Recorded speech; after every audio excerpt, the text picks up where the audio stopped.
今日同大家介紹一個海欣莊園嘅一房，已經配備晒所有家私設備，非常之合適科大學生居住嘅單位。咁我哋先望一望露台嘅景觀。咁啊，呢邊呢下晝就會有太陽啦，遠望喺山景啊，下邊就係落葉景觀。咁咧呢度咧都擺咗個放學生用嘅晾衫架啦，咁啊非常之方便。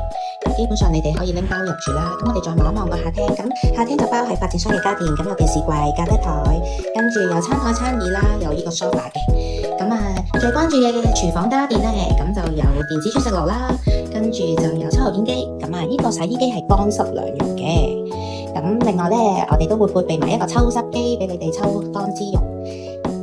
咁一入門口咧，就會有一個微波爐、雪櫃，跟住門口係用電子門鎖嘅。咁可以 set 翻密碼啦，或者係手指模。咁啊，浴室咧係淋浴嘅設計，有浴室寶，做到乾濕分離嘅效果。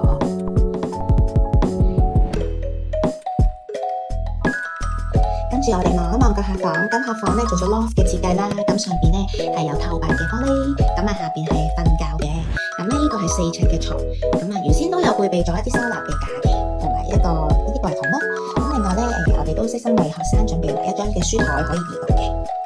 咁我哋可以睇埋閣樓啦。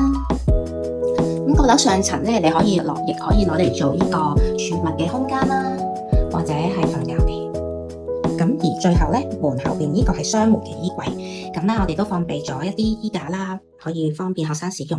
咁呢個雙門衣櫃咧都非常之實用嘅。